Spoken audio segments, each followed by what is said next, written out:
Have you guys noticed that the word fantasy now has a different meaning? I'm saying this because fantasy is now referring to the setting or the background, rather than actually telling you a fantasy story. For example, now you can call Attack on Titan is fantasy, or Demon Slayer that is also a fantasy anime. But now I'm really happy that an anime finally resembles what a fantasy genre should look like. An anime that when you sit down and watch, you can actually feel that you are watching a fantasy anime. You are not watching an isekai, you are not watching a walking life lesson set in medieval age, you are not watching a history and economic class disguised in fantasy. Even though I like that one. It is just a show where the author genuinely wants you to experience their world with every element inside of it. And it all thanks to Witch Hat Atelier. Our story starts with a very humble beginning. Just a little girl named Coco that really loves everything about magic. She adores how magic works. Her eyes light up every time she sees magic. And as someone that is very obsessed with magic, she also wants to be a witch. She wants to be someone that can control and use magic, to be able to control the wind, to be able to control water, to be able to do everything like in the fairy tale. But the world isn't very kind to people like Coco. Only someone that is born as a witch can use magic. Magic in this universe is something forbidden. It is not something that a normal people can learn on the get-go. So no matter how hard Coco tries to get any tiny bit of information about magic, she has no idea how to use it. All she knows is that her obsession with magic came from a picture book she read about magic. That is why when an actual witch came to her town, she wasted no time asking a bunch of questions about magic. The witch, named Kifrey, agrees to answer everything that Coco wants to know about magic, but he wants something in return. He wants Coco to stand in front of the door, guarding everyone to not to peek, to not to interfere, and to not to interrupt when Kifrey does his magic. Aside from magic being forbidden in this world, magic is also very mysterious. Only a witch that knows how magic works, and it is not something for normal people to see. People may see magic, but it is not allowed for them to see how they form their magic. But Coco cannot help herself to take a little peek inside what Kifrey is doing. And then she saw it. She saw how the magic itself is formed. It is not by casting a spell, but by a specific pattern of drawing. After Kifrey says his goodbye, Coco went inside and tries the magic herself. Coco tries to remember every detail of the pattern. And it works. Imagine her excitement to finally be able to uncover the mystery of the magic herself. If I were her, I would probably scream on top of my lungs in happiness. But this is only the beginning of a tragedy to Coco. And then she draws again, different paths, different patterns, different types of arrangements. And then she remembers the book that she got from a witch, a book that makes her obsessed with magic in the first place. And because she succeeded in drawing in the same pattern before, so why not draw another one, she thinks to herself. But this curiosity is what leads us to our main event, to her own impending disaster. If Kifrey just reacts a second late before the spell activates, maybe it's not only her mother that was caught in the petrifying spell. Maybe we don't get this story in the first place because it will end before we knew it began. But this is a great time to pause for a moment and let's ask ourselves a very important question. Do you notice any difference from other so-called fantasy anime? This is only the first episode or the first chapter in the manga, but we can already see the emphasis right in the beginning. The Rhetorics of Fantasy, a book that is written by academic historian and author Farah Mendelsohn. She uses over 200 examples of modern fantasy stories to conclude what a fantasy genre should look like. She says that a fantasy should be defined by how the story introduced the world that the author imagined to the reader. Fantasy is about the relationship between the environment, the world, the characters, and the most important is you as the reader. She argues that having magics, elves, or a background that is fictional doesn't really define a fantasy genre if there is no relationship to us or the character. That is why I'm highly against anime like Demon Slayer being categorized as fantasy. Anime like Demon Slayer never really explain the world they live in, the relationship between the historical Japanese era they set in, or why there is a guy wielding a katana and a gun at the same time. There was never really a world building in place because I'm pretty sure the concept Demon Slayer still exists if there were spaceships and lightsabers. And the characters are not really questioning it either, so there is no real connection between the character and the environment they set in. Just because it is set in a fantasy setting doesn't mean it is categorized as a fantasy genre, because if it is, then any romance or slice of life anime that uses fictional school should also be a fantasy. And I'm pretty sure you can point out many other anime that fall under the same example. Understanding this is really important. What Farah said in her book helps us identify what really is a fantasy genre. When we look at Witch Hat Atelier, these connections are already laid out from the first episode.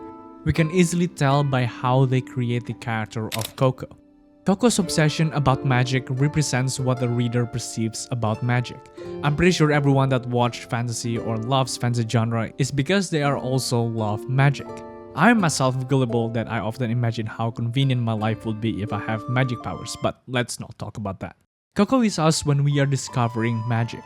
Her curious nature about magic and the way she kept asking about the world she lives in. Why is it only the witches? Why I cannot use magic? Why does the world sit that way? It is pretty unfair that a person that wanted magic the most is the one that cannot use magic. Or maybe there are more reasons behind it. That is how Kamame Shirahama Sensei crafted the world and the connection to us as the viewers. That is what separates an actual fantasy genre from an anime that only use fantasy as their setting. And one of the key factors of these fantasy genre is something that we often call as world building. And a great fantasy series doesn't stop the world building only at the beginning. In fact, the world that we introduced in the beginning of Witch Hat Atelier is a lie.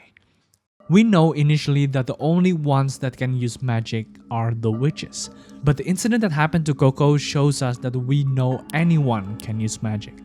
With the right pen, with the right tool, anyone can create and form a magic.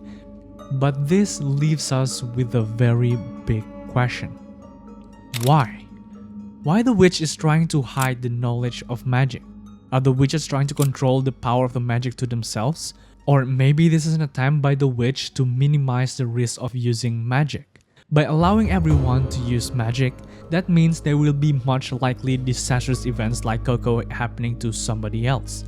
Or even worse, these magics will fall to someone that will use them for bad things, and maybe trigger even bigger things in the future. That is the reason why Kifrey gave Coco two options. Coco has the option to live an entirely new life, with new memories, and begins a life without knowing that her mother is even alive. Or the other option is to pretend to be a witch, to contain the events that are happening to her village. And honestly, it is not even an option in the first place. Coco is now a witch, or at least on the paper by the guidance of Kifrey. So now the actual story begins. But the thing is, for me, the story might be the least interesting part. It might sound a little bit crazy. I mean, I know the story is the foundation of any piece of media, but I can make exceptions for a very few genres, and that includes fantasy. The story of Witch Hat Atelier might sound very basic and cliche in the beginning. There is nothing in the story that clearly stands out. The same way I can say for Lord of the Rings. There are just a group of people that travel across Middle-earth to destroy a ring, which sounds very simple. But fantasy story excels in creating layers underneath the main story. I'm gonna continue with the Lord of the Rings example where there are a lot of things moving, especially after the Fellowship of the Ring. While Frodo and Sam are trying to sneak into Mordor and destroy the rings, there is a war going on that Aragorn has to deal with. These stories are moving at the same time, and each of their journeys contributes to the world building inside Lord of the Rings.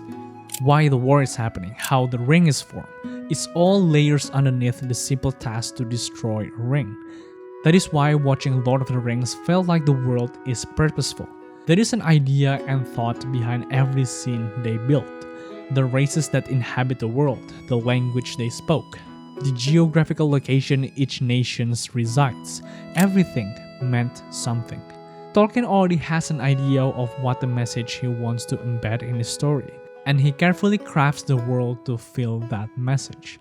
And we can feel that all of this are intentional. Unlike some other story that feels like they put magic powers because they are magic powers without any intent further. Witch Hat Atelier might not have the same depth as Lord of the Rings, but there are layers underneath the simple goal of saving her mother. A very much different look from Lord of the Rings, where the depth of the story is about the scale of the world and the conflict. In Lord of the Rings, as you progress through the story, you realize that you are not the only one that is interested in the ring, but there are a lot of factions and groups that also want to have or destroy the ring. And then this intention scales up to become a bigger conflict. I would say the progressions of the layers in Lord of the Rings are similar to Frieren and One Piece, that they prioritize the impact of the goal that they have to the world around them. But Witch Hat Atelier took a very different but still deep route to expand their layers. Rather than scaling up the world, Witch Hat Atelier is asking about the ethical and philosophical layer of magic. It started off with just Coco admiring how magic works, to the introduction of rules of the magic, the questioning about the ownership of the magic, and then there are people that are against the system. Who is allowed to have magic? Is restricting magic really good for humanity? Who defines that this magic is forbidden and the other magic is allowed to use? Aren't they the same danger if used in the wrong way? The layers go even deeper when you know each of the characters resemble the fear, ambition, and insecurity of someone when learning new things. We know in episode 2 how the magic is formed. It is by a structure. The bigger the formation, the stronger the magic will be. The more neatly you trace your formation, the longer the magic will last. One missing, longer or shorter trace will result in an imbalance in your magic. This might sound very good for Coco. Coco is a daughter of a tailor, and because Coco also helps her mother make garments for their clients, Coco developed a very steady, very neat, and very smooth handwork. Even Kifrey took notice and calls what Coco did is magic itself.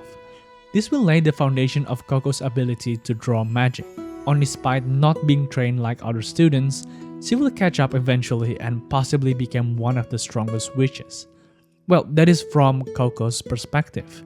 But how about the other students? Knowing someone randomly uses magic and suddenly becomes better than you. How about from Kifrey? Knowing he just picked up someone that will alter the course of magic forever. Of course, I do not want to answer these questions as it will be later explained in the manga, but just wanna let you know how deep the layer goes. Rather than expanding horizontally like Lord of the Rings, Witch Hat Atelier goes deeper vertically to explore the purity of the magic itself and how it is connected to the morals of someone that uses it. And all of these are only the abridged version of the story. If you watch this video until this point, I highly suggest that you also read the manga. There are some bit of aspect in the manga that can't be replicated in the anime, and there are also some explanations that might be easier to understand in the manga. And knowing how beautiful, dark, and deep the story goes, it will be a really good read for everyone. If you like this video, please do subscribe and like so I can make better videos in the future. And comment what you think about the anime so far, and whether you also have any suggestions for me. And that's all it is. See you guys very soon on my next video.